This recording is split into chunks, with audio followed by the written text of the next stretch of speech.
Now they go. Good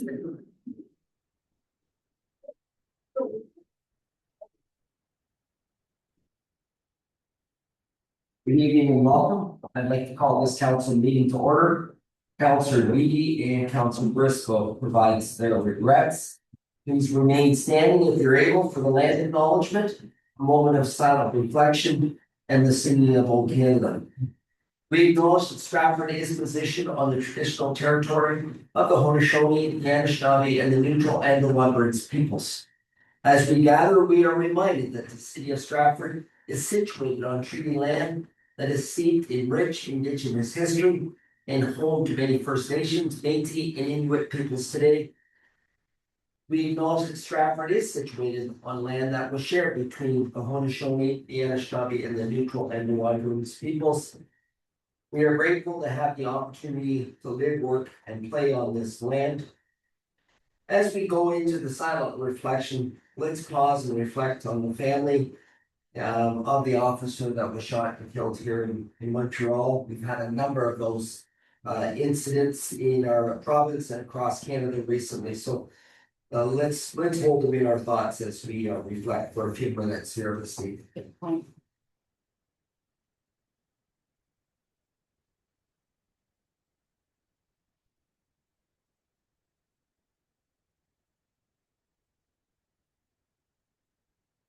Thank you.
Please be seated.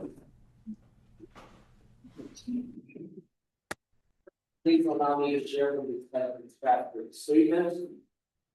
Corporation of the City of Stratford is committed to providing quality service to all members of the public, council, and our employees. Our goal is to promote a safe, healthy, respectful, inclusive, and positive environment. We have a responsibility to treat people with respect by creating safe and respectful spaces. It is the city's expectation that all present will be respectful. The important allegiance to community shops. Through your worship, item 2 is declarations of pecuniary interest. Are there any declarations, and if so, please state the general nature thereof? None noted. Item 3 is adoption of the minutes, and there is a motion that the minutes of the regular meeting dated June 8th be adopted as printed. Mover for that, Councillor Kodak will move, seconded by Councillor Niger. Any discussion for those minutes as presented? See none, I'll call the question. All in favor? Opposed to any? That's unanimous and carried. Item 4, adoption of the addendum, and earlier today an addendum was circulated to correct an attachment for item 7.7. And there is a motion that the addendum to the regular agenda of council dated June 22nd be added to the agenda as printed. Thank you. Mover for the addendum, Councillor Green will move, seconded by Councillor Henderson. Any discussion? See none, all in favor? Opposed to any? That's unanimous. Carried. Item 5 is the report of the committee of the whole in-camera session. Item 5.1. Just prior to today's regular council meeting, an in-camera session was held to consider the following items. Item 4.1, confidential verbal update of the Chief Administrative Officer with respect to legal matters. That was considered under the labor relations or employee negotiations and litigation or potential litigation, including matters before administrative tribunals, exemptions of the municipal act. And item 5.1, confidential report of the city clerk with respect to 2026 applications for the Bethel Hydro Inc. Board of Directors. That was considered under the personal matters but identifiable individual exemption. At the in-camera session for item 4.1, the CAO provided an update on legal matters and no direction was given. For item 5.1, the clerk provided an overview of the confidential report. Personal information was considered and no direction was given. I will note a report will be listed on the July 13th open session agenda to consider the appointments to the board. Thank you. 6 is hearings of deputations and presentations, and there's none scheduled. Moving to item 7, orders of the day. Item 7.1 is a recommendation report for application for zoning bylaw amendment. And as noted on the agenda, the manager of planning is here to present the report.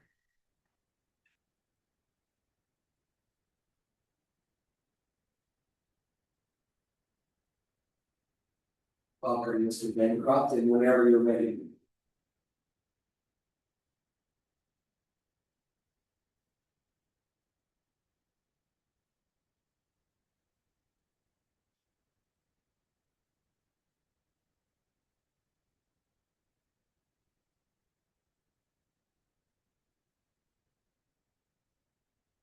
Thank you, Warden. Good evening, members of council, staff, members of the public. My name is Mark Bancroft, manager of planning for the city of Stratford. I'm here to present a city planning recommendation for application for zoning bylaw amendment Z01-26. Following my presentation, Ms. Bossy from GSP Group will also speak on behalf of the applicant, Northwest Stratford Developments Inc.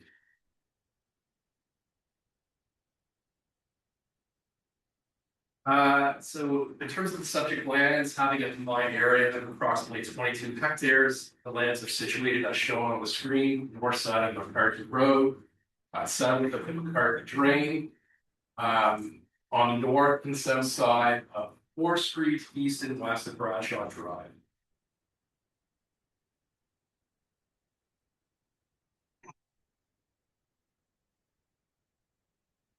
In terms of historical context, your worship, the H16 zoning provision was originally applied to limit development to a maximum of 707 dwelling units based on the servicing capacity of the catchment area associated with the Quinlan pumping station located at the north end of Bradshaw Drive.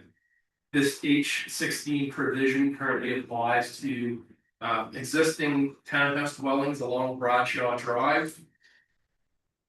This area here, along with townhouse units under construction or pre-approved for development on the north and south side of 4th Street, west of Bradshaw Drive, and also for apartment units under construction or planned. These parcels here shown on the south side of 4th Street. There are also vacant lands on the north side of 4th Street, east of Bradshaw Drive, in this vicinity here, where no development application has been submitted. However, those lands are still within the H16 holding provision. In terms of the application that is before us, the requested amendment seeks to remove the H16 provision and apply the new maximum unit provision for areas B and C. H is to be removed from area A, which contains 50 existing townhouse units.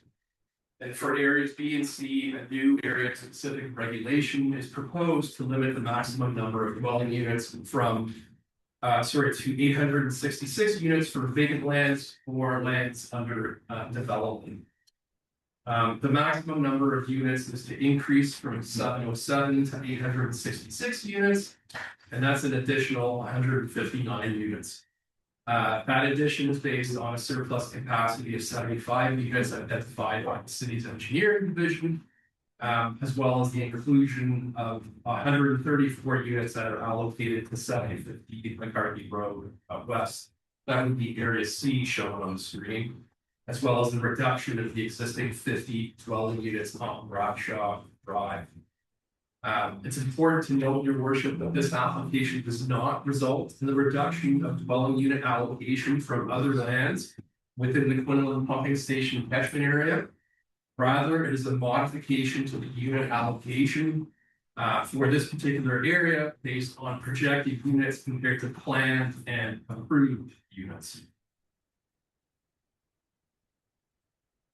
In terms of agency consultation, comments were provided by those shown on the screen, and overall there were no concerns raised.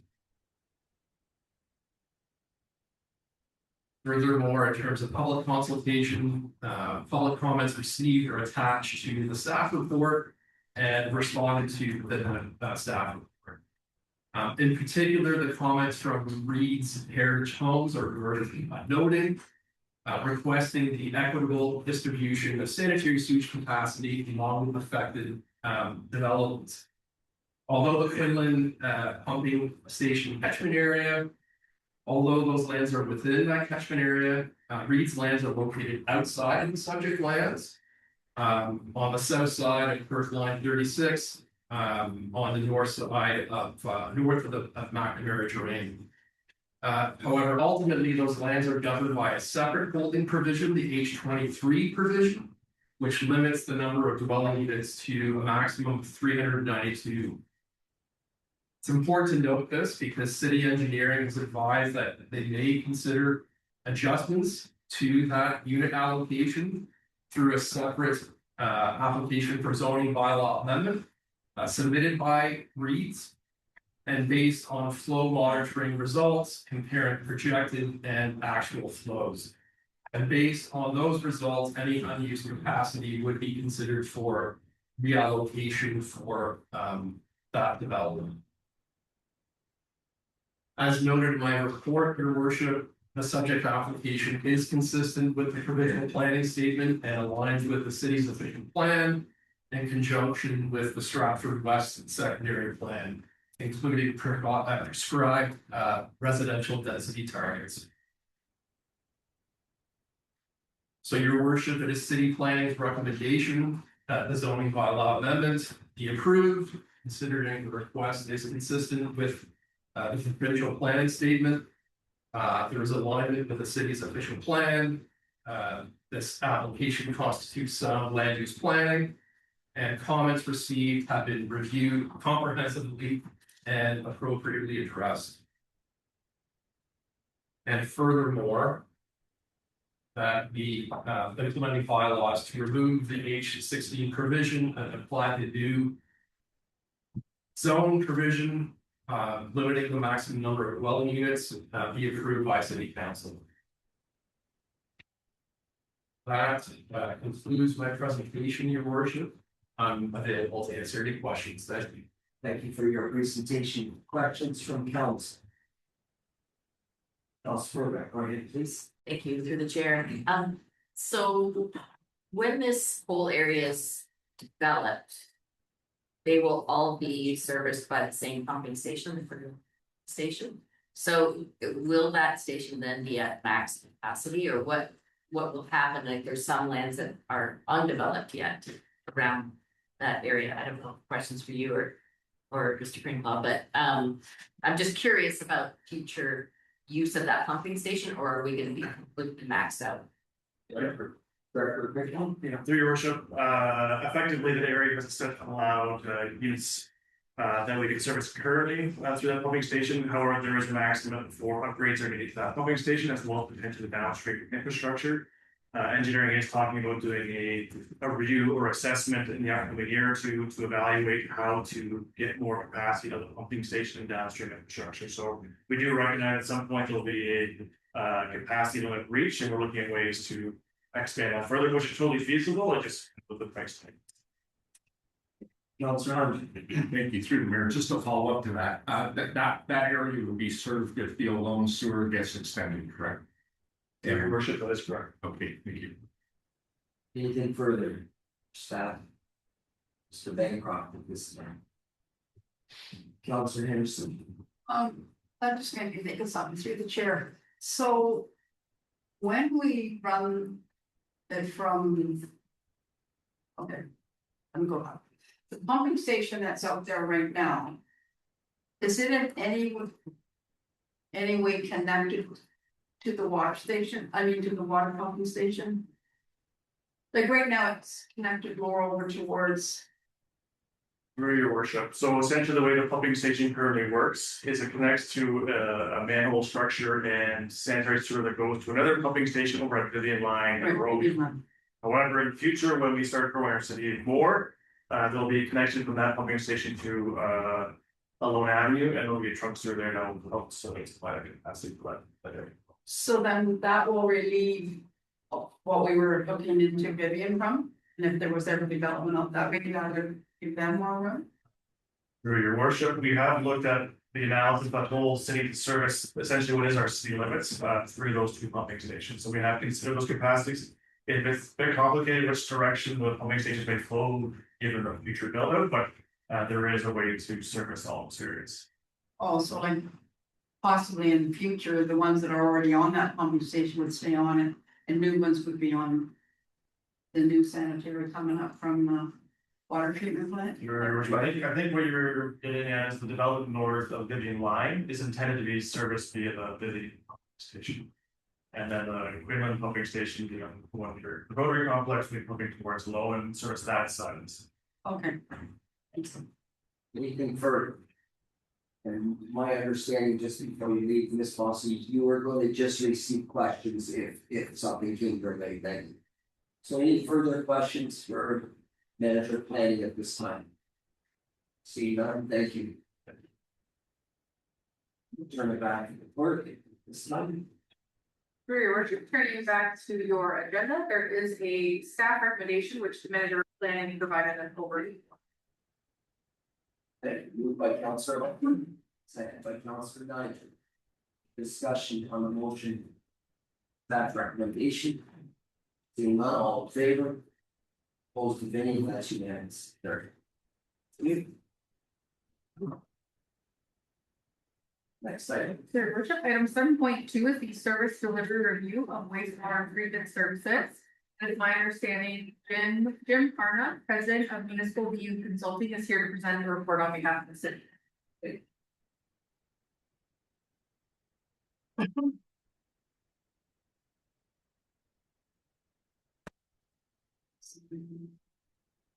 Welcome. The floor is yours whenever you're ready. Good evening, your worship, and good evening, councillors and members of the public. We're here today to explain to you the results of a review that we were asked to do on behalf of Stratford regarding the service delivery model for the water pollution control plant. Next slide. So why are we here today? We have an issue with the current contract is going to be expiring on December 31st, 2027. That is currently held with the Ontario Clean Water Agency, or AQUA. And by December 31st of 2026, you're required under your contract language to give them notice of whether you're going to renew or not, so they can prepare for that renewal. As I said earlier, we conducted with the city's assistance a review to identify the operating models that best serve the ratepayers of Stratford. And that review included the status quo, which is really the baseline. It included bringing those operations back in-house, or in-house, I should say, not back in-house. And then lastly, a status quo plus, so improvements to the current contract if AQUA would entertain those improvements.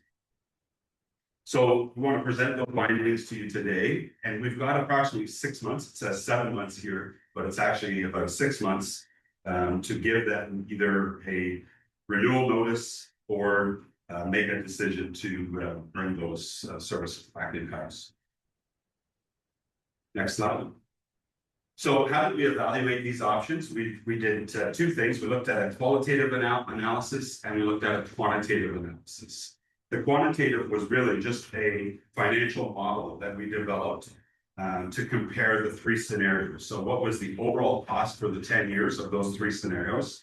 And then we also did a qualitative. It's not all just about dollars, especially when we're talking about something as important as a wastewater treatment facility. So we also developed with staff's input guiding principles. What were the things that were important, irrespective of the cost? And those are the 6 guiding principles you see here: public safety, environmental protection, efficiency and effectiveness, affordability, flexibility and adaptability, and transparency and accountability. So that was the basis of our qualitative analysis. I believe you have the report in front of you as well, that part of the.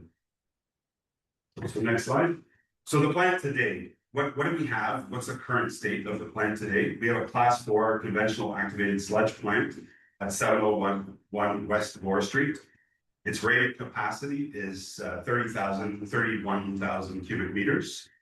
And it's currently operating at about 59 to 61%. So you're in good shape as far as your capacity of the treatment facility. The treated effluent is discharged into the Avon River under the city's ECA, or environmental compliance approval. You currently have a 10-year capital program that equates to about $19.4 million over 2026 to 2035. And this is funded solely through user rates, no taxes. So the current operating model, this plant has been continuously operated from Aqua. And currently the 10-year contract runs from 2018 to 2027. The operating cost is approximately $2.1 million. However, there are pass-through costs, and this wasn't the case when the contract started, but through various change orders and things that have changed over the years, there are pass-through costs for hydro, sludge, and chemicals. So that's basically your biosolids, your chemicals that you add to the biosolids in the treatment facility, and the hydro. Those are direct pass-through to the city, so there's no risk to Aqua there. Aqua has done a great job. They've been at 100% regulatory compliance over many years, especially in the period we looked at 2022 to 2024. But however, the city retains the ownership, the ECA, and the regulatory accountability for those assets. Unless there's extreme negligence, regardless of what happens at that plant, the city still has that responsibility under the current ECA, or environmental compliance approval. Next slide. So we did note some weaknesses in the contract. Aqua, as many of you do know, that they provide water and wastewater services to many municipalities across Ontario. They provide about 27% of Ontario's water wastewater facility operations. But there are some weaknesses in this contract. There are no KPIs or performance incentives or key performance indicators in this contract. There's no efficiency benchmarks. There's no energy targets that meet with your corporate environmental and emissions plan. There's no defined service levels. The only defined service level is they must be in compliance. There's a limited line of sight for the day-to-day operations and the preventative maintenance versus reactive maintenance. And really what we're getting at there is you really have to trust that they're doing the appropriate maintenance on your facility. There's no line of sight. We can't tell what they're doing. They're solely responsible for operating the plant. And then they tell you annually what maintenance is required on the plant. The cost and contract structure, the original single price contract has become a 4-stream billing arrangement. So this is where you've got this $2.1 million, 980,000 of that is their fee, and the rest of it is passed through. So there's about $1.2 million that is a pass through for, as I said earlier, the energy, the biosolids disposal, and the chemicals. And there's no mechanism that you currently have to know if you're getting a good deal. You don't really know. You can't go out to the market unless you wanted to do an elaborate process to go out to the market. And as I said, the 100% hydro pass through gives them no incentive to save energy or to meet your corporate energy emissions limit. Next slide, please. So let's start with the financials. So that was just kind of give you where we are with the current state and some of the weaknesses in the current contract. Then we'll talk about the financials. So at the very high level, a lot of this is detailed in the report that you have before you. But the baseline is really about over the 10 years, is a total of $26.8 million. And I'm gonna run through these quickly because I got some key assumptions to talk about. I can't really see them well. Sorry about my color choices here, but we'll walk you through those. So if you were to bring this in-house, our financial analysis has you saving about $2.1 million over the course of 10 years, or an 8% reduction. And then if we go with a status quo plus, which is fixing some of those weaknesses that we had in the contract, then that would add about 5% to the contract, to the baseline. We took an assumption for the baseline that based on all the contracts across Ontario recently with Aqua, they're going up about 20%. So really, you're going up 20% just on the baseline. And then we would be 8% less than that if we were to bring it in-house, and we'd be 5% or 25% more if we went with the status quo plus. So I know I'm throwing a lot around there, but happy to answer questions on that. So the baseline includes, as I said, the 20% Aqua contract renewal, and we're seeing this across Ontario. Aqua has shown a loss or a deficit of $3.9 million over the last several years. So we know that there will be an increase in those costs based on some of your neighbors recently.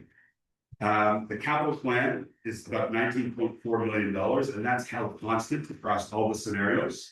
But there is a savings. You'll see in the net capital, there's a savings because in the in-house, you wouldn't be paying a 10% fee. So what Aqua does is they charge you a 10% fee to deliver that $19.4 million. So you'd actually see a savings there in your net capital. And then as part of the baseline, we use the inflation factors of 2.5% CPI, 5% capital, and 3% salary and energy. So those are the increases we use over the 10-year period annually. So the in-house model has, on the financial basis or the assumptions, is that we bring in 7 new employees, and those are documented in the report and what those employees would be. There's a one-time transition cost. Peterborough is the most recent that has transitioned to an in-house model. They had a PUC, which was electricity and water together. They sold their electricity, and then they decided to bring the water portion of their business back into the city of Peterborough. When they did that in camera, there was a discussion, and then it was public knowledge that they use a $1 million transition, or cost them $1 million for transition. So we use that as a conservative figure, probably a little bit high, but that's the figure we put in there. So if it was anything lower than that, that would add to your $2.1 million savings. The 10% capital markup is removed. So that's where you're seeing the 1.9, should have brought a pointer, sorry. Your 1.9 versus the 1.6. And then all of the services, the support services, we feel can be absorbed in discussions with staff, can be absorbed into the operations. So that's admin, HR, payroll, compliance, can be absorbed into your internal staffing model. And then lastly, on the status quo, we added an additional 15% to Aqua's price. And again, this is based on the things that we wanted to change. If you ask a contractor or an entity to do more, they're going to charge you. The other important factor here is Aqua may not decide to change these terms in their contract. They've got a very strong business model. All the municipalities talk. I've been in municipal government for 35 years, and all of those municipalities talk. So if they do that for you and change your contract, then you're going to have that cascading effect across Ontario. So what we would want to see though is some limits on the annual contract increase, indemnification, performance tracking, the SEEP and energy efficiency incentives, and better determination clauses if you so chose. Next slide. So this is just a really high level graphic. There's much more detail in the report, but we just wanted to give you kind of a visual on what the pros and cons or the positives and negatives. We're not really going with the status quo or baseline. We're comparing the positives and negatives to the status quo plus, because you don't want to just accept what you currently have. You want to push a little harder on that. And then the in-house model. So from a public safety, we see the status quo plus being the highest. But your in-house does have a strong compliance record with their drinking water and with their distribution and collection units already. On the environmental protection, we see both of them as relatively even for different reasons. You've got a good record on the status quo plus, and you've got direct accountability if you were to bring it in-house. So we saw those both as even or medium. On the efficiency and effectiveness, we saw those both as medium. I won't go through the details, they are really important. And then on affordability, we saw, because of the cost savings, we saw the in-house model as being medium to higher. Flexibility and adaptability, we saw the in-house model as being higher. You're able to coordinate. Capital works with your engineering department. You're able to coordinate the staffing, electricians and mill rates and things like that that you currently have in your water plant. You can coordinate those things. So you've got more flexibility and adaptability. And then on your transparency, you've got direct oversight as a council over this wastewater facility, and you've got integrated reporting on your annual reporting basis, similar to your water. Next slide. So this is just a very high level summary of the advantages and disadvantages. It's really a verbalization of the last table. In the status quo plus, the advantages are the highest score on public safety. You're basically tied on environmental protection. There's no transition period to manage risk. So if Aqua just the next day the contract gets signed, things are the same as they always were. And your continued access to Aqua's provincial emergency network, which you wouldn't have if you went out on your own. The in-house advantages, I'll stick with advantages for a minute. It's the highest score on flexibility. It's the lowest 10-year cost. You've got direct accountability and oversight of the asset. It aligns with the operating authority and the regularity and accountability that the city already carries with water distribution and wastewater collection. And it builds on the existing in-house capacity. One of the things we talked about was bringing in a new project manager or engineer. You can not only use that for wastewater, you can use that for your other projects as well. Whereas that entity is shared in Aqua, they share that with your neighbors. One engineer is shared across many municipalities. On the disadvantages, the status quo has the lowest score on flexibility, the lowest score on transparency. It's the most expensive, and the value depends on Aqua accepting and delivering against the scope additions. So if they were to agree to that, and then we have to track that and make sure that they're delivering on that. The city's in-house disadvantages are that they've never operated this wastewater treatment facility. And it may have elevated compliance risks in the short term. They need to recruit class 3 and 4 operators in a competitive market across Ontario. It loses Aqua's provincial emergency network, requires the operating authority designation and QMS accreditation. It's administrative, but that's a process that the city would have to go through. And then the one-time transition cost over the course of a year. Next slide. And I apologize if some of these sound repetitive, but it's just different ways of looking at the same information. So this is the risk. We looked at not only a qualitative analysis, we looked at a risk analysis. So which model has the highest risk? And we can see the status quo plus has medium to low risk, whereas the in-house does have some higher risks, specifically on operations during the transition. Whenever you're transitioning, whether it's garbage, water, wastewater, anything else, there's always a risk during that transition period. And then the other higher risk is the staff, getting the actual staff that you need to run this facility. So next slide.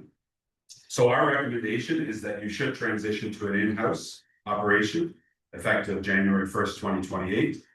And the reason for that is, again, repetitive of all these things you've already heard. The financial value in-house is 2.1 million lower.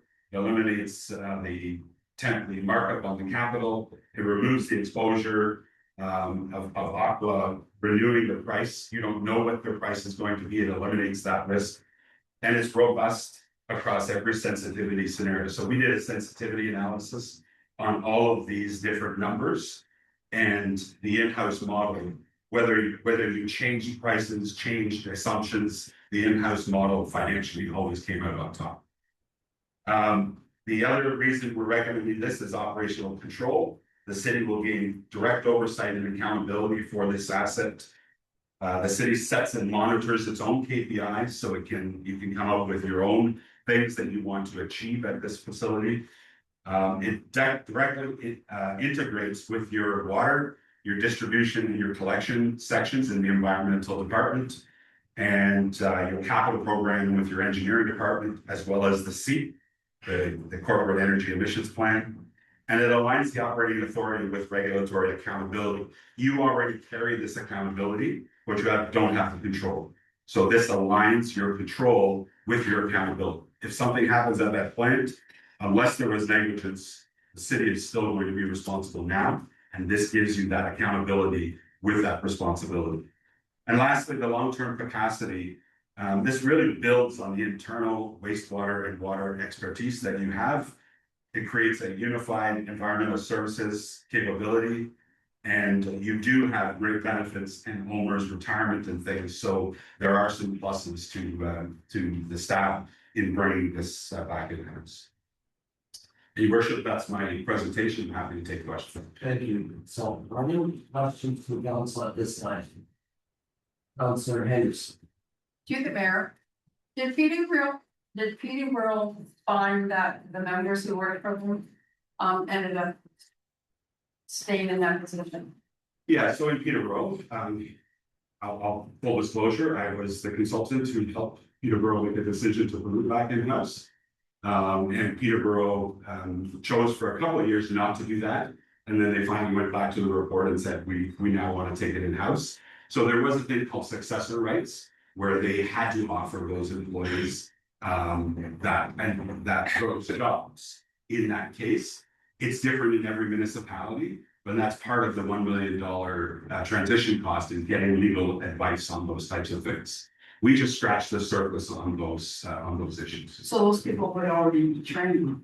They would, and you know, some of them So your happy to transition would be get. so bad. Absolutely, yeah. And another thing is there anything to worry about, like our insurance would increase because they might worry that, you know, if we're bringing in home in-house things? I would leave that to your, again, advice on the insurance, but the insurance has been going up drastically with Aqua. With insurance has gone up 17% over the last 5 years annually. Last year was 17%. It's been going up for 5 years. So there's quite a bit that's been happening with insurance and that risk. You're paying for that insurance through your contract with Aqua now. But that is other advice I would get as well, that is part of the transition. How long's Peterborough been doing this now, did you say? Peterborough transitioned, I think about a year and a half ago. Oh, so they really haven't been certified yet again, have they? They have, yes, Yeah. yeah, absolutely. And they couldn't have started the like without having an ECA and having their Okay. drinking water license. No, I meant, you know, when they come in and audit you, like how they meet out. Every year, and it's actually different. In wastewater, we have abatement legislation. So what happens is, in the wastewater department for compliance, they negotiate with you. On the water side, which was Peterborough, they brought the water treatment plants in-house and the water distribution in-house. They have very extreme regulations after the Safe Drinking Water Act in Walkerton. So they would have been inspected pre-starting, and then on an ongoing basis, the inspectors are inspecting for compliance for drinking water in Peterborough. Councilor. Thank you. The projected 2.1 million savings, is that net of the transition cost? Yes, if there was no transition cost through you, your worship, it would be 3.1 million. Thank you. Thank you, Councilor. Councilor Rebecca, again, please. Thank you to the chair. Sort of a follow-up with the costs as well. So if I'm assuming that you didn't build in any savings that we would have if we did pursue our CEP. Trying to save, you know, on electricity costs and that kind of thing. Those savings would be in addition to that. Through your worship, yes, that's correct. We didn't make any assumptions on CEP. We use them as qualitative assumptions to say you can move towards your CPP, and you can be more efficient, you can be more effective. You can use millwright, electrician, and engineer or project manager for other things within your municipality that you wouldn't have with this contract. Thank you. And follow-up, which may or may not be for you, might be for Mr. Crinkle, but you mentioned the provincial emergency network. Have we ever used that? What is it exactly?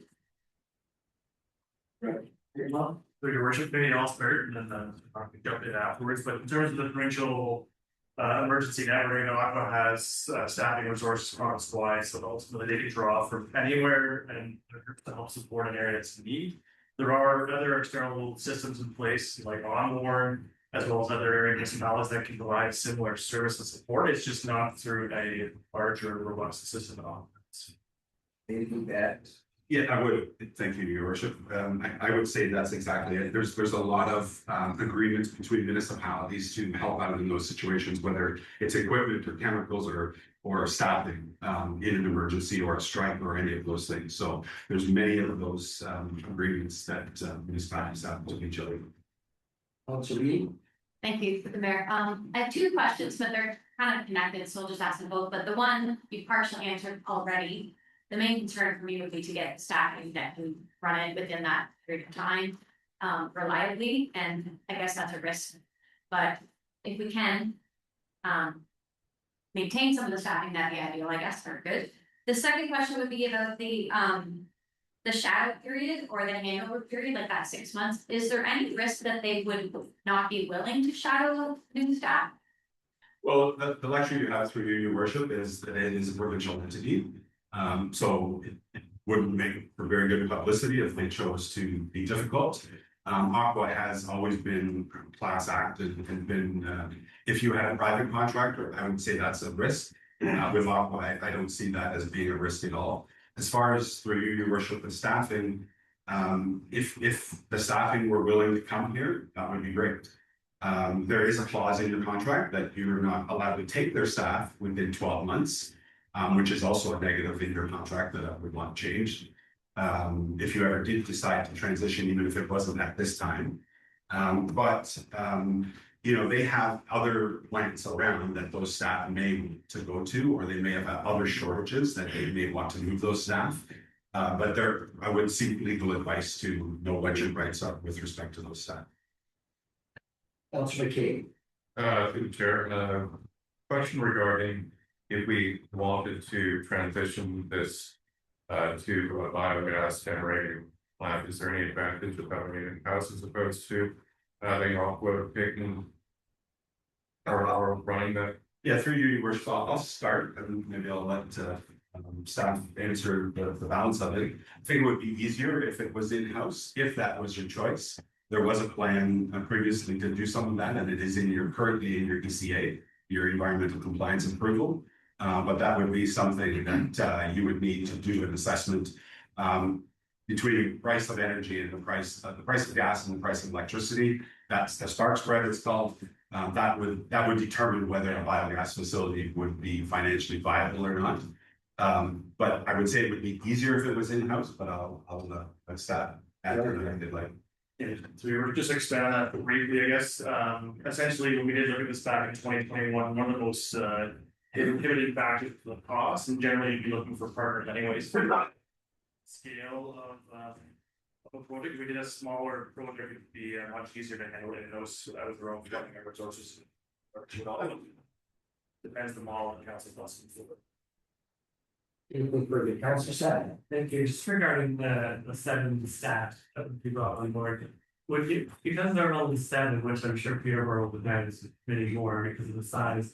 If there were issues like sick days or leaves or vacation, or we are short staffed because we can't find people and somebody leaves, how many staff members would operate this? So it would be 5 or 4 would we end up, could we use staff that we already have internally, or would we have to have like a contractor with gaps? Sure. And through you, your worship, the idea of this is to strengthen both your wastewater collection, which is already in-house, and your wastewater treatment, and eventually cross-train those staff. There's licenses, there's a water treatment license, a wastewater treatment license, water distribution license, and a wastewater collection license. Those licenses, each operator has to hold in various categories 1 to 4. So you would be looking to build capacity within your organization by adding to your current environmental department. Moving further, Councilor Niger, Henderson, and Burback. Just to the report, staffing seems to be kind of the number one risk factor. Now, what if we aren't able to get the number of staff needed for class 4 within the time frame? What risk is it? Yeah, through you, your worship, it is a risk. I mean, the good thing is you have 18 months to get it. The key person is the supervisor that needs to hold the highest license. The rest of the staff could hold a level 1 license. You could bring staff in over the next 18 months, get them their license and train them over the next 18 months. So there are many ways to address that risk. Again, part of the transition would be developing those risk matrices and mitigation plans for that risk. If you were to give direction to staff to move ahead, then I would suggest a mitigation strategy on all of those risks. Director. Thank you, Your Worship. Just to expand on that briefly, as Captain may be aware, in September went through a potential labor dispute. And in that situation, we had a good experience of understanding what it'd be like to run with a very bare bones type operation. It's definitely feasible, it just takes a lot more work and a lot more support from contracted staff that we found to be manageable. So the situation can be manageable, it just comes at a bit of cost because contract service is more than in-house staff. Councilor Anderson and Councilor Burback. To the mayor.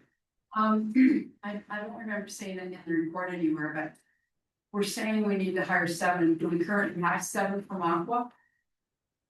There is, just take your attention to the report if you wanted to dive that deep, Your Worship. There is an organizational structure in the report for Aqua. That flag here, on point. So it is on page 7 of the report. So what Aqua does currently is they use partial employees, and they use actual real people, half people, but their time is split amongst other clients. So they have a numerous amount of people. For instance, they do have the same 2 wastewater treatment operators that we're recommending. They do have the same 1 maintenance mechanic and electrician. The electrician, however, is shared with another plant. You can get full value of that electrician if you were to bring it in-house at a cheaper cost. And then you've got a manager that is allocated across various plants. You currently have a manager to be similar because you would have that manager that has various duties instead of various plants. So it is a very similar structure. We were very conservative in our structure to make sure that you had enough people to manage the plant, in addition to adding a wastewater treatment specialist or engineer or project manager that could help you with that $20 million worth of capital. So long term, if we start asking our employees if they would like to be trained in all those, what was it, 5 different categories for different licenses? You could eventually actually have less people if they were all trained. I wouldn't say that through you, Your Worship. I would say that you would have a stronger base team. You would have those risks that we covered off through cross training. Like you might have just 1 manager type thing. Sure, and there is an alternate strategy in here in the second alternate work structure that does have a new manager, so 8 individuals instead of 7, and that reduces your savings down to about sorry, I'm just talking about right here. Reduce your savings by the equivalent of that employee per year to add a manager instead of having the current manager do both double. No, that's on page 36. Okay, through the chair, further to staffing, if the in-house, if we do go in-house, my understanding is that those positions would be still unionized, is that correct? And how would the pay grade compared to what Hawk was paid? I was thinking, would these jobs be a little bit more appealing to people in that industry? Yes, and through you, your worship, I would say the jobs are more appealing because they're home based, whereas, you know, you could be anywhere from across Ontario. If they have a need for 3 months, there's a shortage in the plant, that employee sometimes gets shipped. I know Aqua quite well, work with them quite a bit. So that would be the advantage. Salary wise, through you, your worship, is, I would say they're very similar to your current salary. And the estimation would be that they would be unionized. And but that again would be advice that I would see, you know, but not all of the employees, like the supervisors and the manager, if there was one, would not be, but the others would. Most likely. Councilor Dalton and Councilor McLean.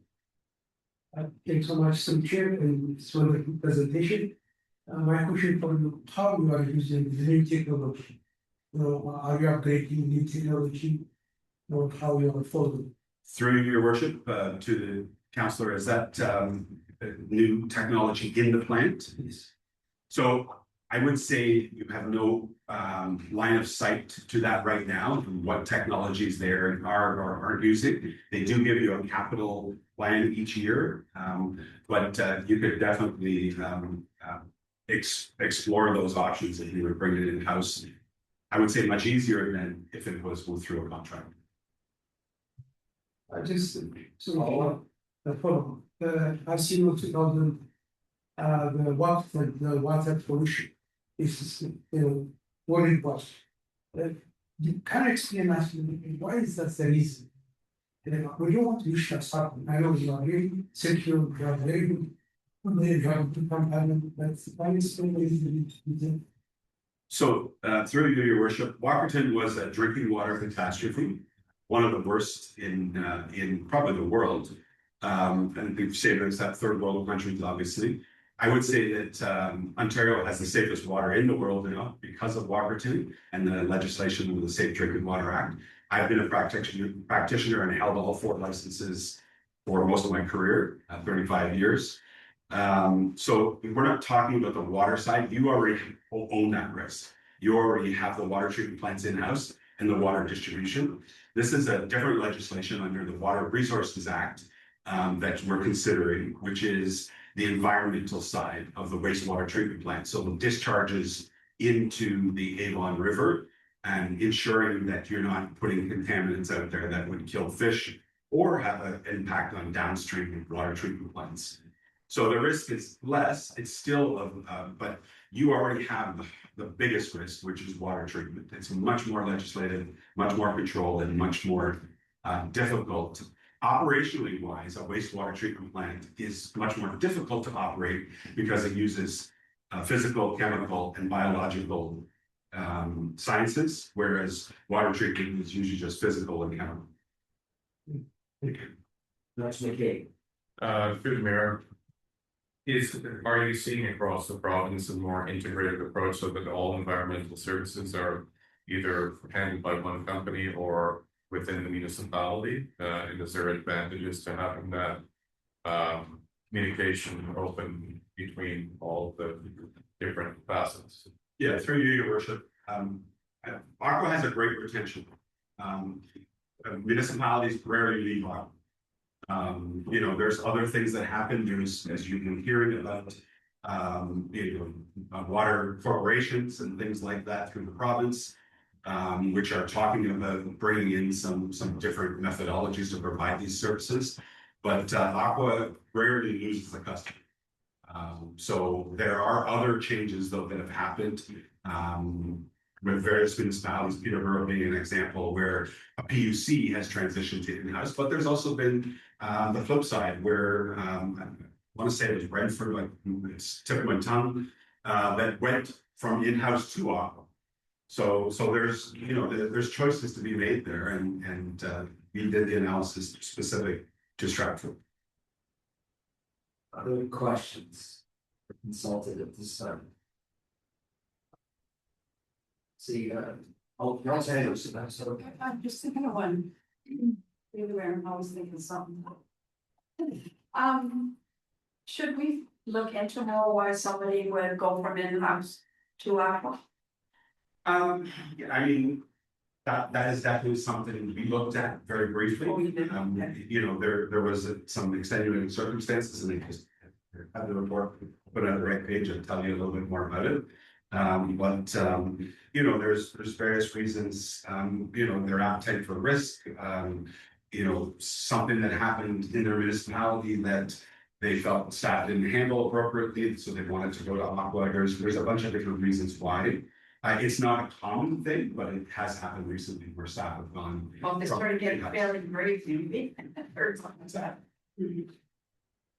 They confirmed. Thank you very Thank much. you, Worship. So this back to the. So. Right.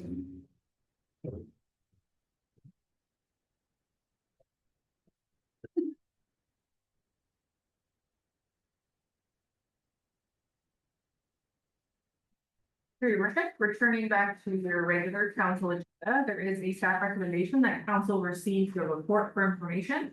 And that council provide direction to staff on the preferred option for further consideration with respect to water pollution control plant services as outlined in the report. Thank you, Councilor Hunt. I'd like to move the receipt of the report as well as option one, which is that staff continue to look at bringing said housing. Thank you. And that's seconded by Councilor Burback. Any comments? Regards to the motion on the floor. Just the one point of that for option one is the dates are fairly short, so this means they should be prepared. So January 1, 2028. It's the July 27th council.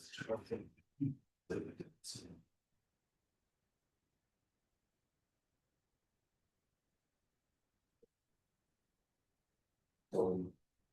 You're right, and that added. Staff will bring it back at the earliest convenience. Councilor Hunter. That works for me. Thank you, Councilor Burback. Second. At its earliest convenience for staff. Thank you, Councilor, our Director. Thank a lot, appreciate that. Any other comments at this time?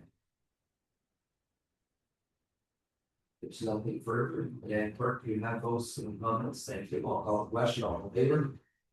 Opposed, if any, that's unanimous. Carried. Say. Item 7.3 is sports tourism coordination. There is a staff recommendation that the report and receive for information. Moved by Councilman Cade, seconded by Councilor Niger. Discussion. Councilor Burback, go ahead, please. Thank you, through the chair.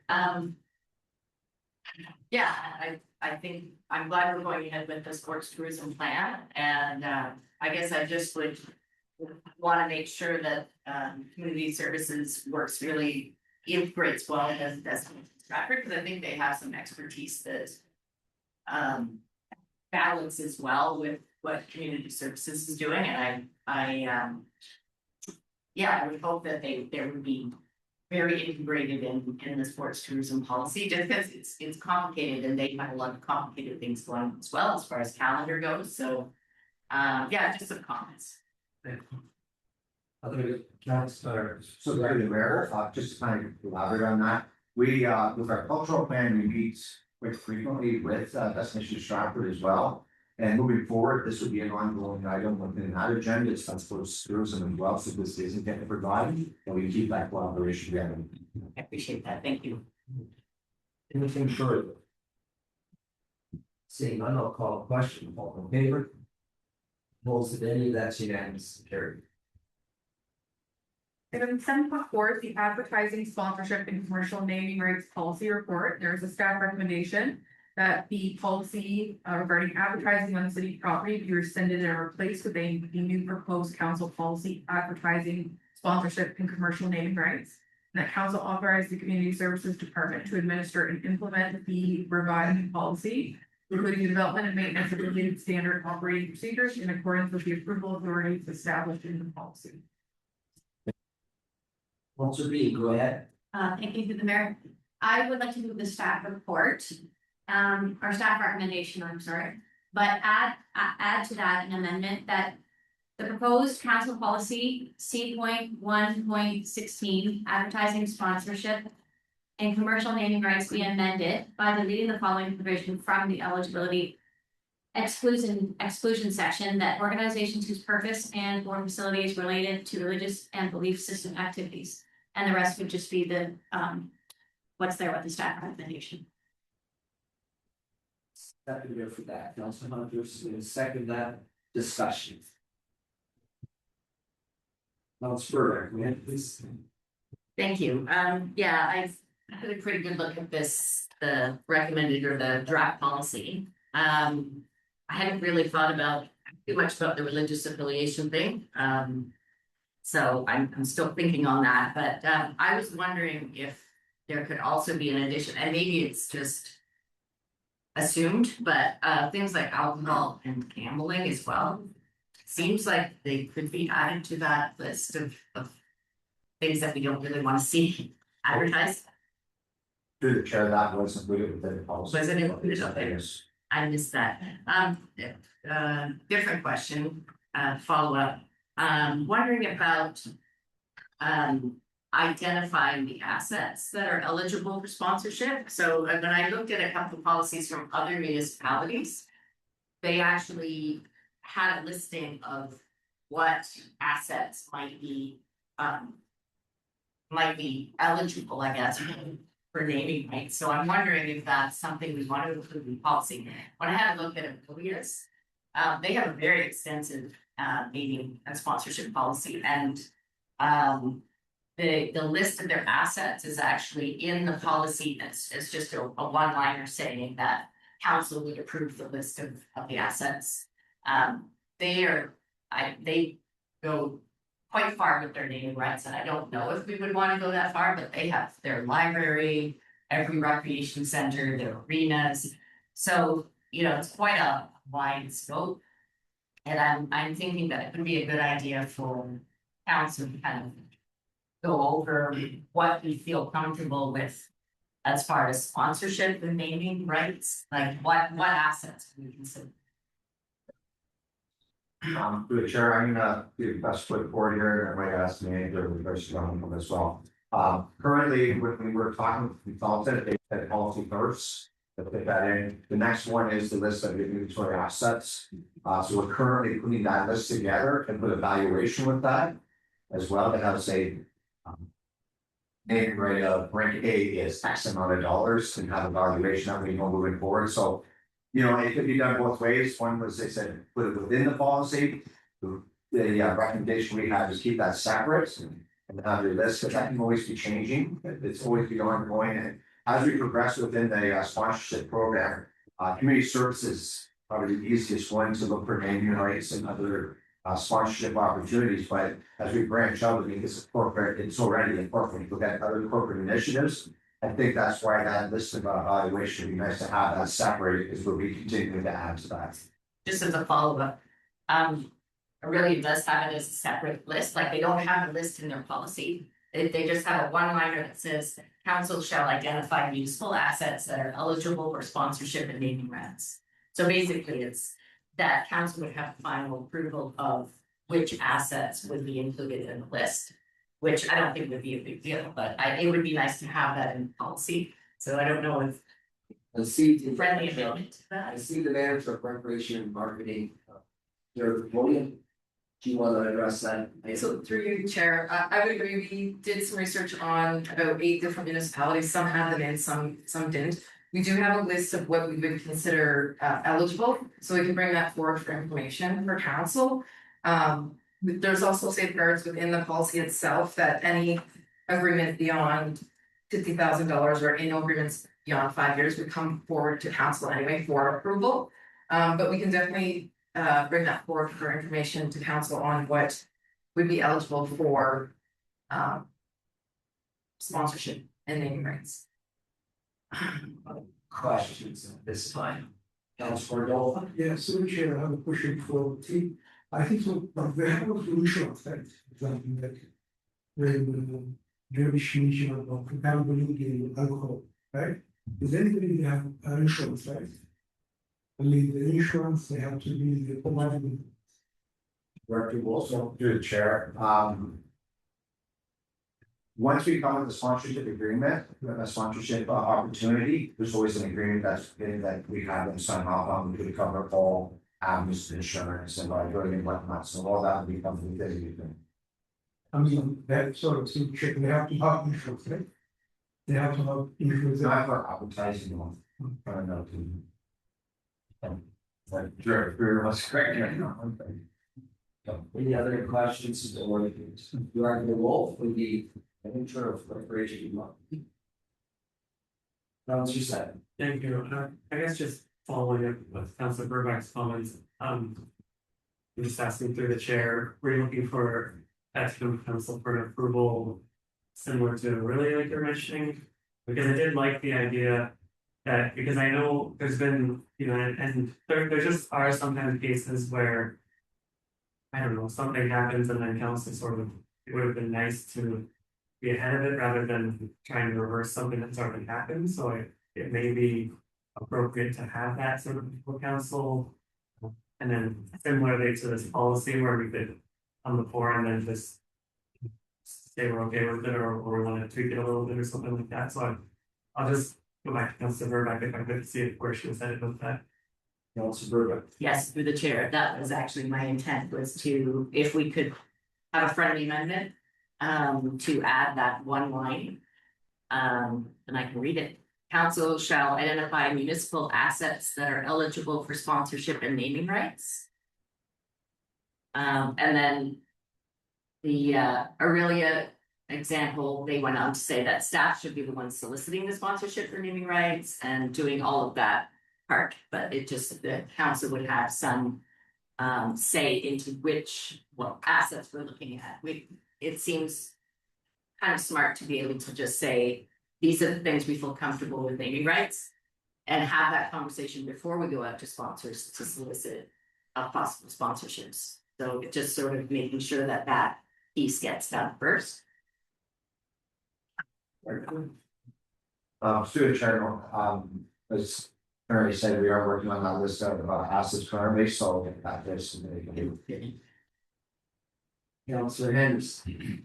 Through the mayor, I'm just questioning, getting kind of confused whether that's more operational than council's direction. Is not what staff's supposed to take care of. So through the chair, I think originally our intention was, as manager John mentioned, we would bring forward anything over 50,000. Right. And with the naming rights as well, which would be council decisions on that, so. Yeah, I think. Ideally, we would prefer to come up with our list. Through our department, but the council wishes to see and which were the sites and something. Do follow up for this then. Do you compare, like, say the arena, Almond Arena, like, you know, like when you're, like, I mean, I don't watch a lot of hockey, right? So you see how the advertising is not involved in arena, but. And how it changes all the time and stuff like that. Do you compare to other cities? What they're charging for advertising in their arenas and stuff? So through the chair, absolutely. Yeah. That's one thing we'll have to look at, and I think that in realistic to that, a naming right for the Toronto Arena compared to Stratford is a different price range than that, so we look at similar population, cities with similar population. Right, that makes sense. And that's how we would come up with. Yeah, like Orangeville, Woodstock, 100%. St. Thomas. Manager Joe, do you want to respond to the previous comment and or this comment? Yes, through you, your worship, in talking to Director Wolf, when we did the market analysis and looked at trends, one of the things that municipalities are doing is having kind of a la carte, so multiple ones for sponsorship. That's why we wouldn't want to list every single one, because sometimes there might be a recommendation from a potential sponsor for an item that's $2,000, and so that's why we wanted some flexibility and ability to adapt for the sponsor to meet the mutual benefit. So if you're okay with it, I'm wondering if we could do high level, like community recreation versus like every single room within it, or are you looking for every single room identification? Versus like heritage sites aren't welcome, or do you want every line item, or are you okay with like a higher general level? Director Burger.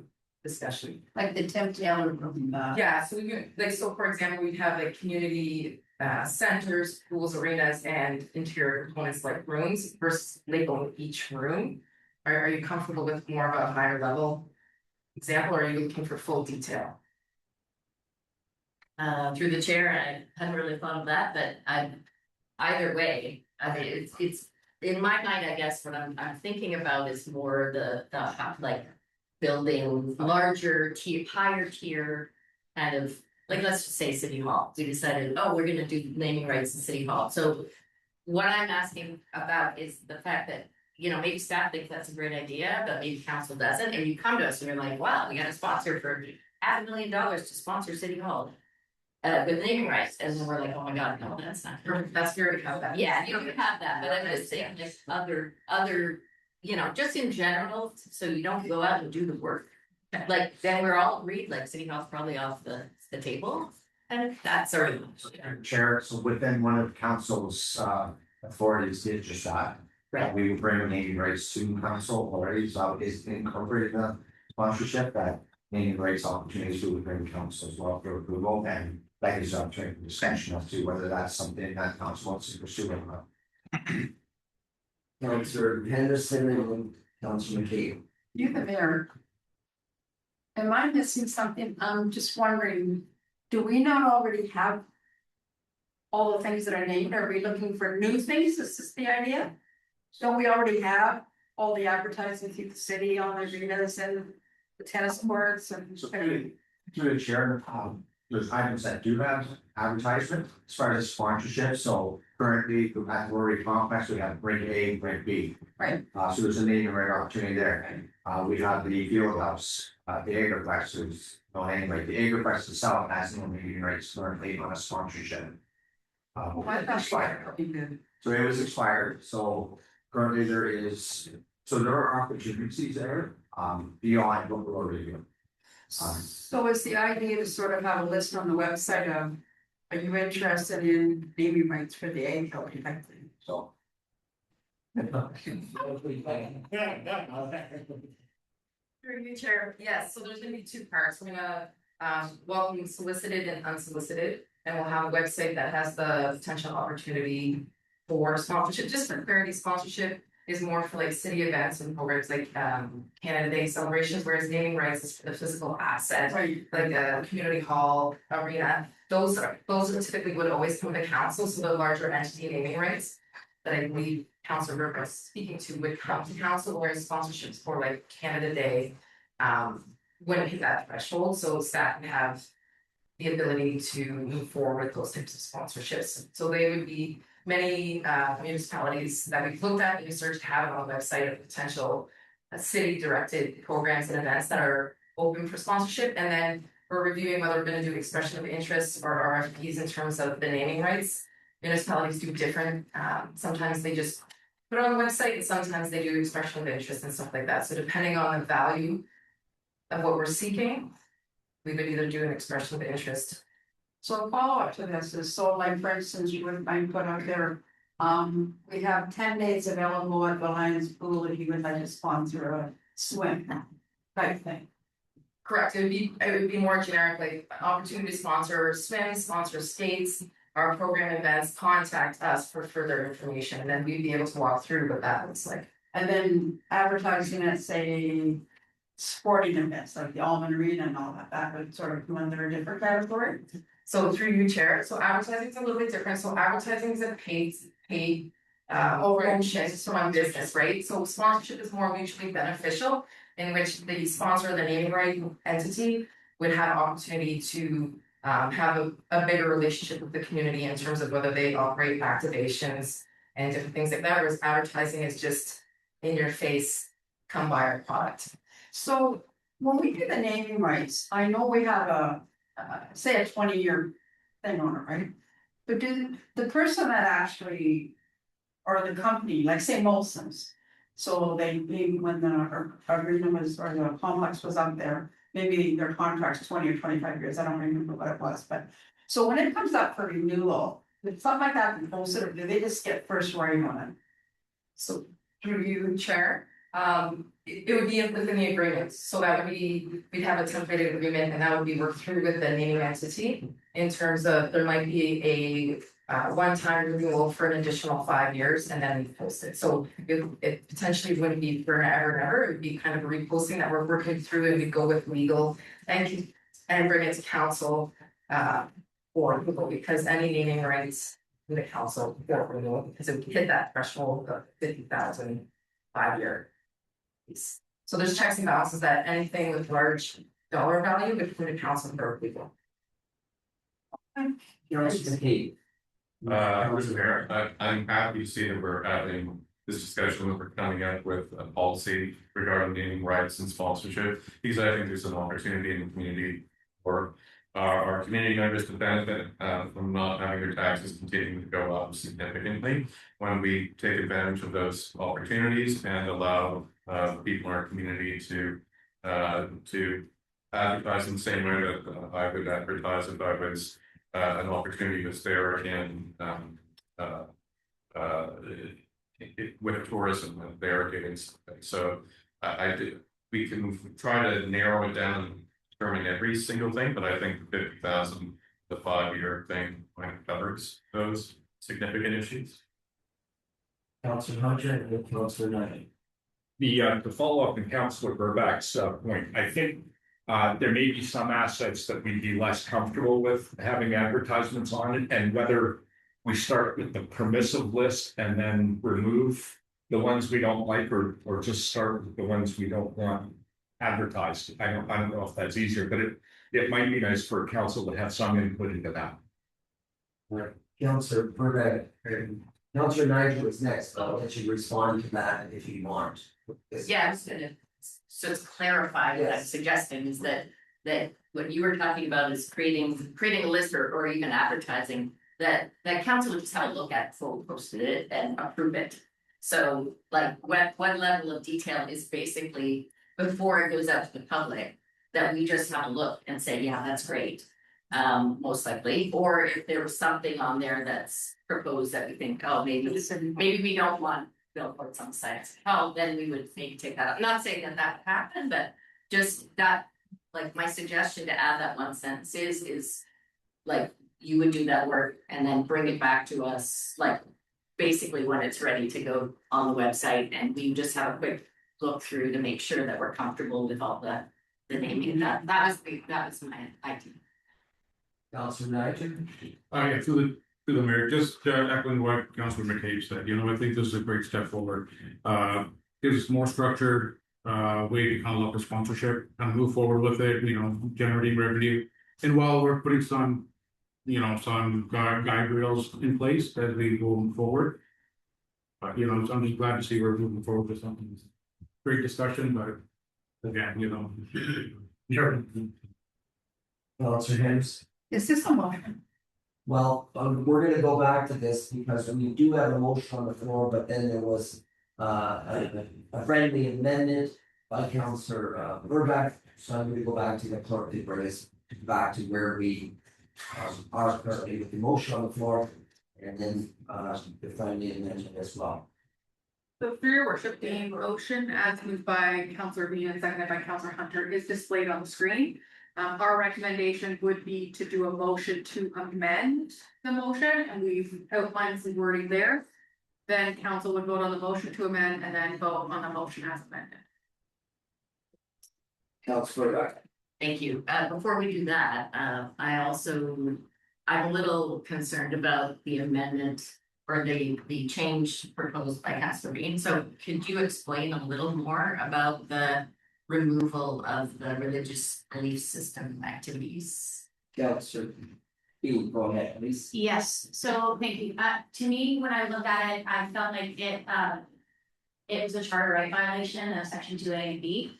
And when I looked into it, as far as case law goes, it does state that you can't deny an entire entity based on who they are. Would have to be denied.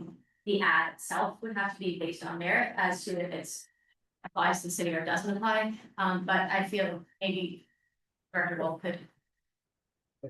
Very sure. So with that, in looking at that one, it's more the content of what the purpose of the advertisers is and sponsorship. So we have parameters within the policy that we are able to prohibit certain advertising or sponsorship if it goes against the city ethics, priorities, strategic vision. So there's already things built in place. So I felt with this again, with the religious part, it's not necessarily the association that we're trying to eliminate. So I don't think that has a big bearing on it. It's more the content which we do have control over. And through the chair, just, I guess my concern would be that when people see a municipality or government getting kind of crossing a line into sort of religious areas, that we can get ourselves into quite a bit of trouble possibly. And I'm not talking like, there's a lot of different religions out there. There's cults, there's, you know, like there's something, and it, like you said, that maybe the other checks and balances would stop that, but I think there's some discomfort with people feeling that there's a line being crossed between where we keep government and religion pretty much separate. And we're going to go Councilor Hunter and then back to Councilor Beef. Thank you. Through the mayor, when I looked at this, I understand Councilor Burback's point of view but the advertising, our policy explicitly states that the city is not endorsing or recommending any particular product just because we advertise it. So I think that gives us the separation we need. We're not endorsing a religion. We're just putting up an ad that says sponsored by XYZ entity. Thank you. Councilor Beef. Thank you. Just as a municipality, we actually have to uphold charter rights, so we can't, just because we don't want whoever to add, like, we can do it based on that merit, the ad, but we can't just, we have to uphold charter. So that's, I guess, what I'm seeing there, but it would also stop people from religious organizations from advertising fundraisers for community events or community, like the warming center, for instance, or anything like that. It would just be eliminated based on their affiliation with being a religious community and not based on what they're advertising. So I guess it would just, what I felt like when I was discussing it with Director Wolf is that there are checks and balances in place that can eliminate things that would cause any harm, and it would just be not denying somebody based or an entire entity based just because of who they are. Councilor McCabe and then Councilor Wardell. Through the mayor, I think that we're trying to preemptively determine what any possible scenario that may offend somebody on council might possibly appear before it does.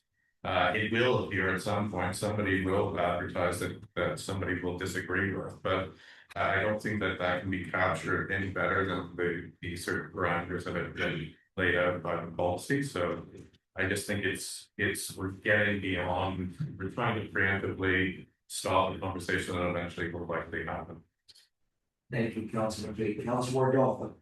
So, Chair, I think so, like religion, like a church group, that non-profit organization, they have non-profit organization, they have a charity member. That means the kind of charity member, the price in this price, because they have charity member. They can provide it to the charity member, that's really the prices, even advertising. You can compare with profitable and non-profitable. Profitable, maybe high price, because of the charity, they have different price. Is that right? Minister Wolf, how we do that? Right. Management. Yeah, through you, Chair. So for advertising, we go by the fees bylaw. So for not-for-profits and charities, they can get up to a 30% discount on advertising, which would be digital or print board. When we're talking about sponsorship and naming rights, there is no discount. It's because your name is going on a physical asset and entity in a building, so there wouldn't be so there's three parts to this, right? Advertising is very much promoting either your event or your business to increase sales, whereas sponsorship or naming rights typically is you want that community touch point, mutual benefit, build the community in a financial way, financial. You're welcome. Other comments? Questions? Counselor Simon, go ahead, please. Thank you. So I do, I appreciate the amendment to have the list come before council and I think that is an important thing, and I just wanted to, so what comes to mind for me is the bus bench advertising program, that one of the benches ended up in the downtown core, and the BIA was not happy about that, and they actually paid to rent the bench for a year, and now their sort of artwork is gone, and now there's an advertisement there, and that, I think if that we can preemptively avoid a situation like that with this program, that's great. That being said, this program, naming rights and things is something that as it's been coming over the years, it's something that I haven't supported. I think it just leads to further commercialization for the amount of income it's proposed, potentially going to bring in. I think we could, personally, I think we could just go further by at budget time just being more, having less expansions and less things that we don't necessarily need to the burden taxpayer with, and just be more responsible that way instead of selling naming rights to our municipal facilities. So I support the amendments and safeguards. I continue to not support the policies. Thank you. Other comments? Councilor Kate, go ahead, please. Through the mayor. Obviously, when we are talking about the Grand Trunk site and possible naming rights for those facilities, could be a significant advantage for us in getting that whole thing done. So I would disagree with Councillor Seven on the idea of not having naming rights for some of our facilities. It may enable something significant for the community to actually get done. So Thank you. Other comments at this time, or questions for Director Wolf or Manager Drummond at this time? Councilor Henderson. To the chair, I was doing some background, I'm on the parks board, so we've been doing some reading on different things and looking at recognizing different people in the city. And it's very interesting reading some of the things like the Lions Club. I've always heard of the Lions Pool, I didn't realize the Lions Club sponsored the pool originally. There's the Kingsmen, there's the Knights of Columbus. So there's a lot of groups in our city. I can think of different places like, at the arena, there's the O'Clock, there's, I don't want to call them famous people, but I sort of call them as growing up. Famous people in our city that have names, and they've gone out and built things like, we didn't have a splash pad, community went out, got sponsorship and stuff like that. Those kind of things are important, and to have the naming rights, I think is important. I personally myself don't think that I, as a counselor, I'd like to be able to go on the website and look up all the different things that are naming or have the possibility of it. But I don't really see why, to me, that's Tim Wolf's department and he should be taking care of it. That's just my personal opinion. Other comments this time? See none, I leave the clerk. The deputy clerk had the motion on the floor with the, keep scroll up just a bit so we can see the bottom. Is all in there? So through your worship, currently the motion on the floor is that which is displayed. It does not include the proposed revision Councilor Burback and others have been discussing. So at this time, can we address that as an amendment to add to this? As we do this amendment. Thank you. Is that an booking? Yes, and seconder for the amendment. Thank you, Councilor Seven. Any discussion? Councilor Bean. Thank you to the chair or the mayor. The way that that's worded sounds like we have to go and identify all of the different things to name, and my understanding, or at least my interpretation, of what I was understanding, is that we just want to be able to say no to like, if there's a building like the library or city hall that we are not comfortable with. I don't know that, like, I definitely don't want the job of going to find out every rate get one. I'll turn back to the clerk with regards to what they had. Rated here. So through your wish, I would turn it over to Council Burback. Yeah, perhaps the word identify could be changed, or maybe approve. Approve a list of, Thank you. We, that, yeah. so we have that item. For over 50,000. If I may suggest through the chair, just add commercial naming rights, because this policy is related to commercial naming rights and not other. Thanks for that. Yeah. Thank you. Thank you.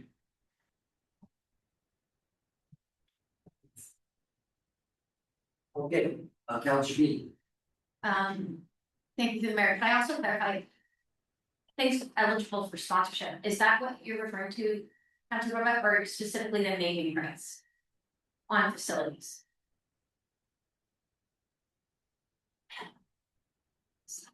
I suppose we could just go with naming rights if, I mean, either one, but. If it makes it simpler for staff, then sure, let's do just naming rights. Councilor McCabe, I see your hand. Through there, in practical terms, does this mean that we are going to, if the community services identifies a piece that we haven't yet approved, that it's gonna have to come back in front of council for discussions every time that something new is identified? And I see a lot of hand by both the director and the manager. Can I?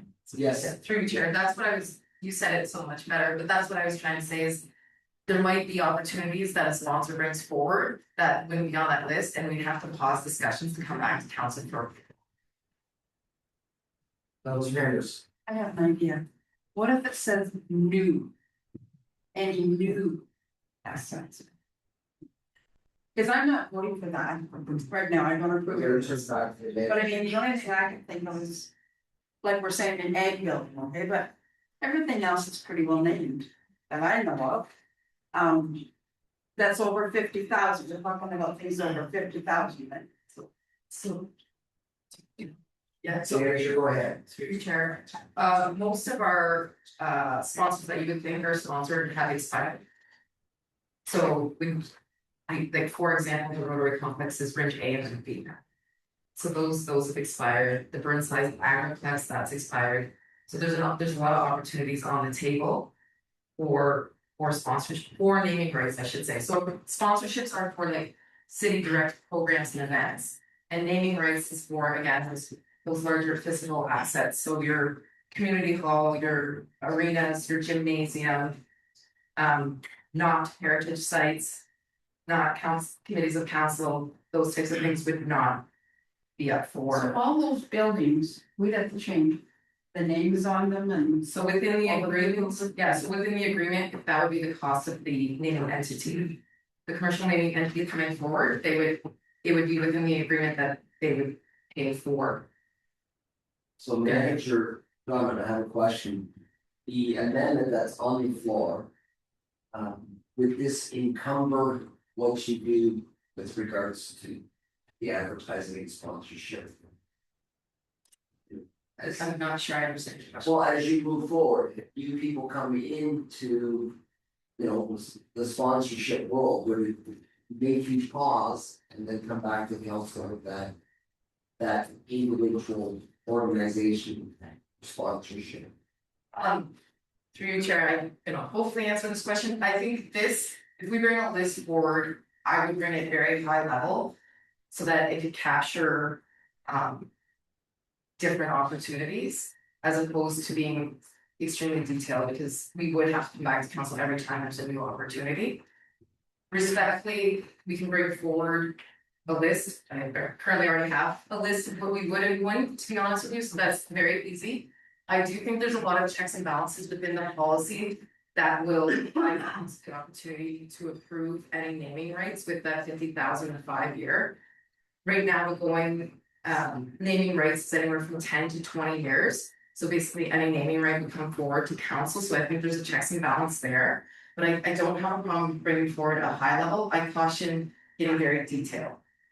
Councilor Burback, go ahead. Thank you through the chair. Yeah, I would like to amend the amendment based on what Ms. Drummond has said. To just include, like, to get rid of sponsorship and just include commercial naming rights. And I guess my reasoning for that is still. If we get to see it first, then you haven't done the work, or somebody has approached you and said, what about naming X? And then you go back and forth, do a negotiation, then you come to council and, you know. Like, it seems to me to have the list set first before you approach or are approached by other people. It just makes more sense to me. Want to provide for the clerk who seconded that original amendment. Thank you, Councilor Sutton, you're okay with that? I see Councilor Morgan for your hand. Yeah, so actually, this is, this was the time discussion. We just give them a chance for staff. They have a staff group, they can decide it, they can bring to us. It's the easy way. Because often, because you are working with a lot of sponsorship, working a lot of advertising campaign, and we just give them opportunity for staff, and then you can decide. Thank you. So, Councilor Sutton. You know, just to speak to some of the concerns about the amendment, I think I agree at high level. Like what's being suggested is completely appropriate. I think that's all I was looking for, is just, and then, you know, include sort of whatever rooms on our umbrella of the building or whatever the high level would look like, but I don't see, we're not building new municipal buildings. And if it really is doing it and they're not being too hindered by it, I think it's something that we can share, and so I think it's just a little bit of oversight that I think. Councilor Anderson. I'm speaking on the amendment now. I shall be voting against this because I think this is staff's job, and that's up to them to take care of that. I don't remember, I could be wrong, I've been on council since 2006. I don't remember them coming and saying, well, of course, that was before I was on council. We're gonna call this the Burnside, you know, complex. This is gonna be the egg society, and like, I think staff's gonna notify us if anything over $50,000 is coming, and that's all we need to know. Councilor Burback. Okay, just to clarify, Councilor Henderson, what I'm asking for is just a list of the assets, like what are we allowed to name, not. We're approving every single one and who's going to sponsor it. It's That's just still approval. It's just approval of what the assets are, like what buildings are we allowed to give name, like, do we want the library to be able to have naming rights? Do we want, you know, things that we haven't thought of outside of the list, like some of those bigger considerations is what I would like to have a council discussion on, not who is going to be. You know, who will be doing the sponsorship, which is that staff job to figure that out. It's just figuring out what the list is and what we're comfortable, like, would you be comfortable with naming rights for City Hall, for instance? Like, I'm just using that as a sort of facetious example, but, you know, there could be, or there could be assets maybe that council thinks of that we might want to do naming rights that staff hasn't thought of, so. You know, I think that just to have that discussion at a council level makes sense. Other comments? Councilor North. Yeah, thank you. You were speaking to the amendment. Yeah. Thank you. So just, I have a question for the director of work. We're looking to buy the big truck for sport, right? We're looking to buy the big truck for sport. Is that right? Last time we said this. Looking to get that, The big truck, like, Running track. oh, the track. yeah, Track, yes, so then that's what I'm looking for a sponsor. Is that right? correct. If you can get 500,000. Correct. Not 50,000 euros. Yes. You have to make sure you have to discuss with the staff how that works. So at this moment, I'm not going to do it with Anderson. You have to bring to us all information, and the neighbor who's going to sponsor this. So other comments on the amendment? That's on the screen? See, I will. Councilor Anderson. After Councilor Verba, to the chair, after Councilor Verba explained that, maybe it should be council will receive a list of municipal assets. Not that we have to approve, but that we see the list. I'm not even sure what happened. So, Councilor Hunt. Sorry, quickly, the discussion seems to be whether certain assets ought to be exempt from this policy or like taken out of the policy. So I think that seeing the list allows us to look at what the potential naming rights are, for like maybe we would object to naming a cemetery after a shovel company. I don't know, but that might not be an asset people would want to name. It would allow council to say these assets ought not to be marketed. But to go back, if I could, go back to Councilor Rodolfo's point is that Director Wolf will bring that forward to council when appropriate. That's my amendment. Certainly there is an amendment on the floor. And if there's nothing further, and I don't want to close it out unless if there's more, then it's certainly. There's Councilor Rodolfo. Yeah, so Chair, I'm too glad I understand what the Councilman, what she said is good. But why don't you for this opportunity for staff? We are not against, we love to talk about, but we have to wait. Maybe 1 week or maybe bring to us and then go from there. Because your decision today and then you damage all sponsored economy, you damage as your responsibility. You damage all your sponsor or company economy with advertising. And then that's my idea. And then you have to be a city, my idea. You have to be a city. Thank you. There's nothing further. I'm going to call a question on the amendment as written. All in favor? Opposed, any? That's carried. So we have a motion that's on the floor that's been amended. It's been moved and seconded, correct? And clerk.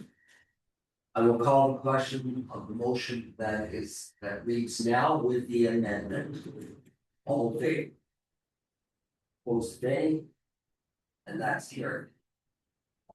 Thank you. Thank you, guys, for the problems. Next item. yes, Mr. Mayor.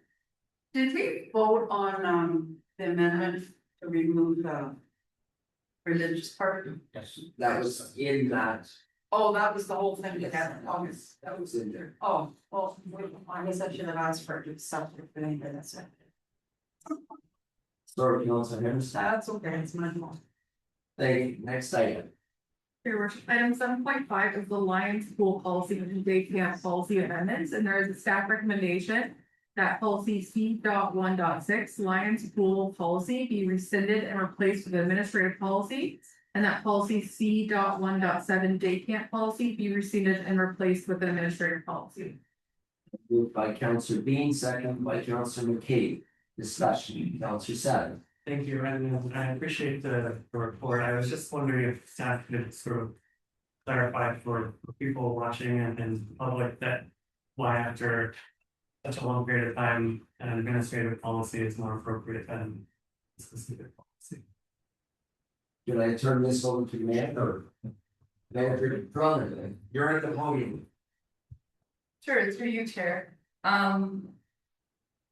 I believe I've just started with the city in 23 and I did review of policies that affect our area. And looking at it and looking at the policy itself, the majority of the policy is operational in nature. In terms of like how staff would call in sick, staff meetings and how long they should attend. So the basis of what currently is a council policy is very operational in nature. And right now we have to come to every time there's a different industry standard change, whether that's the Life Safety Society with the pool or 5 standards with camp. So this way it puts the authority where it should be in the operational level of staff. as well as it allows us to be more agile to meet the industry standards when and if they change. Councilor Kate. Through the mayor, so what you're saying is that instead of bringing unnecessary stuff to council business, we trust staff to take administrative decisions and allow them to do that. Thank you, Councilor Kate.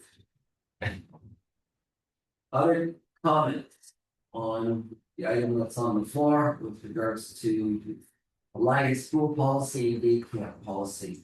Councilor Burbank. Thank you through the chair. Yeah, I'm in full agreement with this. I just have a question about some of the things, procedures that haven't been developed yet. So in the interim, when we rescind our existing council policy and before you get some of the procedural stuff done, does the old policy still is still in force? How does that work? Through your chair, we've already started developing a standard operating procedure, so as long as this passes, we're gonna get to the new one. Okay, that's great, because it sort of says staff will develop and maintain, so I was like, well, what happens in the meantime? But if you already have done that work, that's great. Thank you. Other comments? Seeing none, call the question, all in favor? Most of any, that's unanimous. And thank you. Media services and manager Johnson. Next item. Item 7.6 is a Dempsey Drive 0.3 meter reserve, and there is a staff recommendation that the city of Stratford declare lot 75 on 24M-87 as public highway dedicated as forming part of Dempsey Drive. Looking for that item, Councilor Burbank will move, seconded by Councilor Anderson. Discussion. Seeing none, all in favor? Opposed to any, that's unanimous and carried. Item 7.7 is the treasurer's statement for development charges and park and reserve funds 2025. And there is a staff recommendation that the report titled treasurer's statement for development charges and park and reserve funds 2025 be received for information. And that staff be directed to file the treasurer's statement with the Ministry of Municipal Affairs and Housing and post a copy to the city's website. Mover for that, Councilor Hunter will move, second by Councilor Niger. Discussion.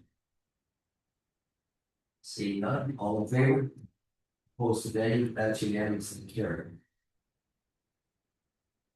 7.8 is the Early Years Professional Learning Day 2026, and there is a staff recommendation that the report be received for information. By Councilor Bean, second by Councilor Henderson. Any discussion? Call question, all in favor? Opposed to any, that's unanimous and carried.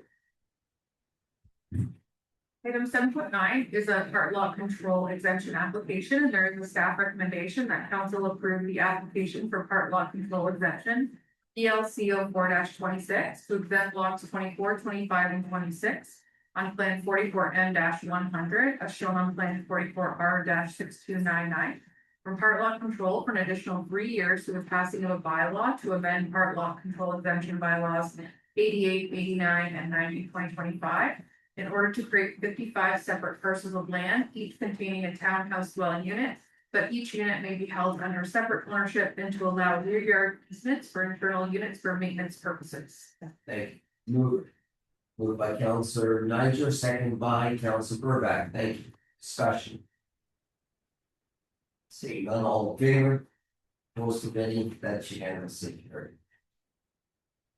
Item 7.10 is the award of the development charges background study RFP, and there is a staff recommendation that the proposal RFP 2026-10 for the development charges background study be awarded to DFA Infrastructure International Inc. at the amount noted. Thank you. Moved by Councilor Niger, will move, seconded by Councilor Henderson. Discussion. See, all in favor? Opposed to any, that's unanimous and carried. Item 7.11 is the well inspection and initial testing program tender award, and there is staff recommendation that the tender RFP 2026-07 for well inspection and initial testing program services and well rehabilitation and equipment replacement be awarded to Loto Water Technical Services Inc. That staff be authorized to sign as required well rehabilitation work in the amount noted, along with work in amount up to 111,000, including HST through Loto Water Technical Service. Thank you. Moved by Councilor Burbank, seconded by Councilor Niger, thank you. Any discussion? Not all in favor? Most of any, that's unanimous.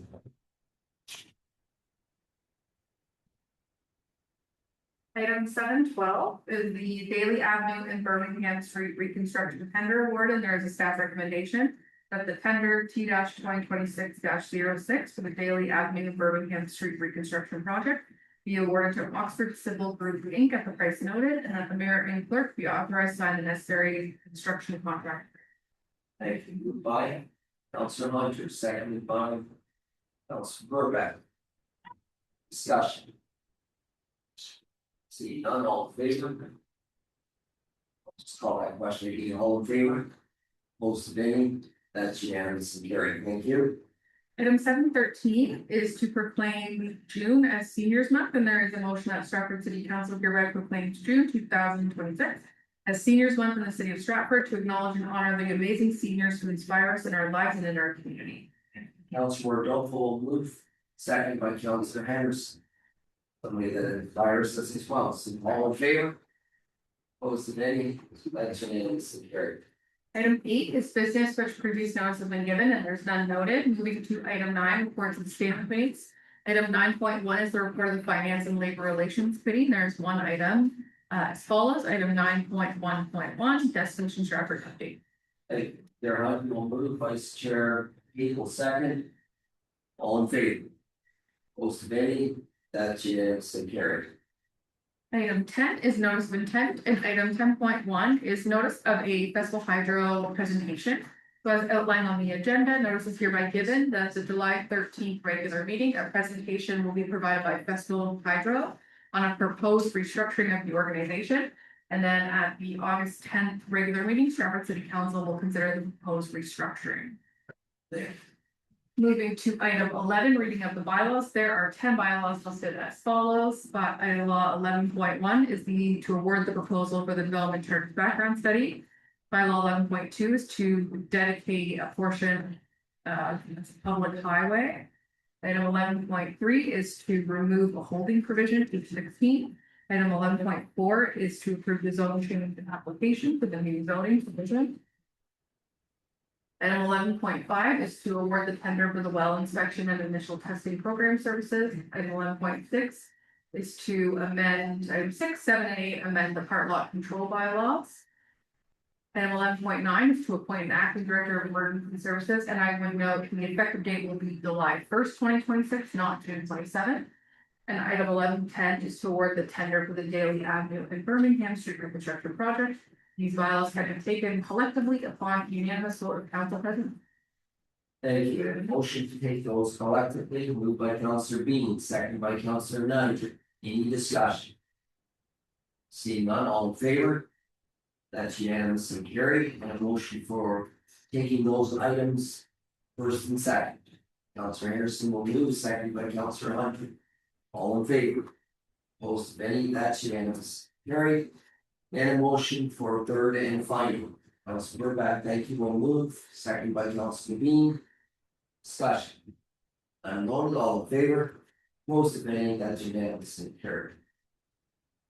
Your worship, item 12 is the consent agenda. Are there any items listed on the consent agenda to be considered by council? Thank you, Councilor Seth, okay?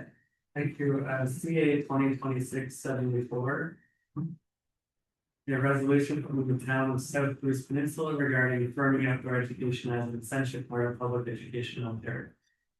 Thank you, the seconder, Councilor Burback, second that discussion. All question, all in favor? Many, that's unanimous and carried.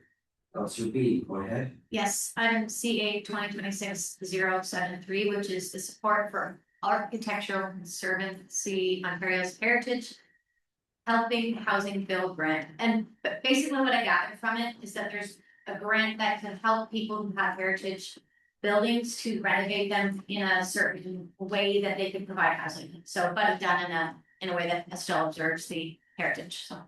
Thank you, second for that, Councilor McKay, thank you. Discussion. Seeing none, all in favor? Opposed to any, that's unanimous and carried. Any other items from the consent agenda? Councilor Burback, go ahead. Thank you, through the chair, item CA 2026-075, which is the resolution from the town of northeastern Manitoulin regarding the provincial healthcare spending. Like to endorse that. Thank you. Second. Councilor Niger will second. Any discussion? Seeing none, all in favor? Opposed to any, that's unanimously carried. Any other items? Councilor Burback. Thank you, through the chair, 2026-076, so it's the resolution from Halton Hills regarding modernizing Ontario's invasive plants rules to protect taxpayers, municipal lands, agriculture, natural heritage, and local gardens. And we do actually have an invasive species plan here in the city of Stratford, and a lot of those invasive species that we're fighting are still sold in nurseries, which is kind of crazy. So this particular resolution would ask the province to modify that so that those invasive plants can no longer be sold at commercial nurseries. Thank you. Seconder, Councilor Henderson will second. The challenge with this is, as I've done some research, is the policing of it. It's a challenge. So it's a big challenge. So I will call the question. There's no other comments. All in favor? Opposed to any? That's unanimous and carried. And I believe that exhausts all the consent agenda items. So let's move on. Next item. Your worship, item 13 is new business. Are there any new business items? See none. Thank you. Item 14, adjournment standing committees. There are no standing committee meetings to be held. The next regular council meeting will be held on July 13th. Moving to item 15, reading of confirmatory bylaw requires first and second reading and third and final reading. Moved by Councilor Burback, seconded by Councilor Dolan. First and second, all in favor? Opposed to any, that's unanimously carried. And third and final. Councilor 7, and Councilor Bean will second. Any discussion? All in favor? Opposed to any, and that's unanimous and carried. And last item, I believe is motion to adjourn. Before we do that, I would like to acknowledge our last council meeting for Chief Anderson. You have served us well, and we wish you all the very best in your retirement. There are going to be big shoes to fill, but man or woman that comes forward, I know you're going to be a phone call away.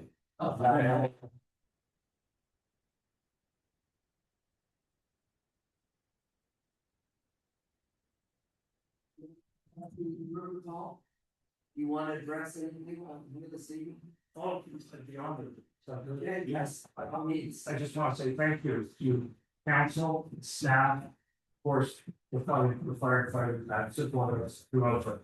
I don't have a lot to do at council.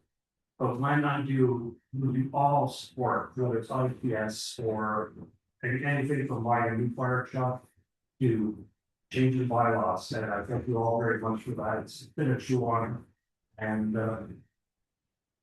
41 years of 32 phones. And we said earlier, now I'm gonna be mad not to answer one of them. 38 years of uniforms. Thank you all very much. Thank you.